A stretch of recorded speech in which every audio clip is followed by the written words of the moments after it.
Thomas and Friends, the Thomas TV series book collection. Today's story is called Edward the Really Useful Engine. All the engines on the island of Sodor are good at different things. Gordon's a very good express, Percy's good at carrying the mail, and Edward was good at being a back engine. When engines had heavy loads, Edward buffers up behind them and helps push. But Edward's old. Some engines thought that made him unreliable. "Edward's a useless old steam pot," Gordon sniffed. "He should be retired." "But he doesn't have tires," Percy said. "Retired means being taken out of service," explained Thomas. "And Edward should be retired right now," said Gordon, and Henry and James agreed with him. When Sir Topham Hatt heard what Gordon had said, he was cross. He went to find Edward. "Edward, I want you to teach Stepney how to run the new broadside properly," he said. "But sir, who will look after the freight cars?" Edward asked. "Duck will do your work," Sir Topham Hatt replied.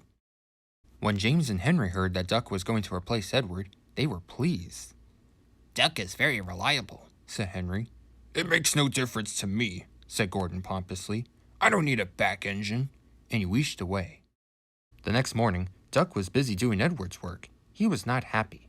The trucks were playing their silly games. "Duck should play with other ducks because he's not good at pulling trucks. Quack, quack, quack, quack, hold back, They giggled. As he chuffed along the line, Duck pulled as hard as he could, but the trucks held him back. He was going slower and slower and slower. Halfway up Gordon's hill, his wheels stopped turning. Duck was stuck.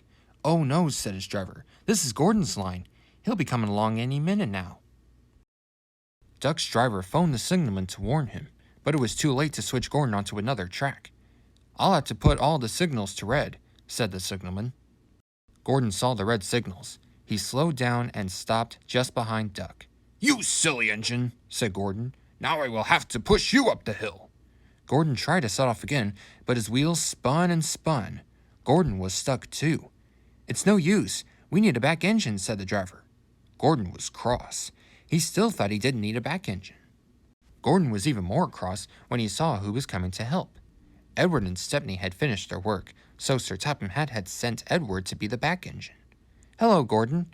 "Hello, Duck," said Edward happily. "Need some help?" "Hello, Edward," said Duck. "Yes, please." But Gordon said nothing. Edward buffered up and the strange train set off. At last, they chuffed gently into the station. "Look at that," laughed a little boy, pointing to Edward. "The back engine must be very strong." "He must be a really useful engine," said another passenger. Gordon was very embarrassed that he needed Edward's help. Later that day, Sir Topham Hatt spoke crossly to Gordon. "You have said some very rude things about Edward," Sir Topham Hatt said. "He proved today that he is useful, reliable, and very helpful." Gordon felt very ashamed. He rolled up next to Edward.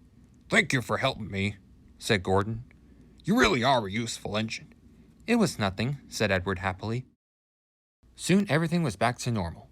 Edward was back at his old job, and all the engines were glad of his help, even Gordon. And there was no more talk of Edward retiring. After all, he was the best back engine on the island of Sodor.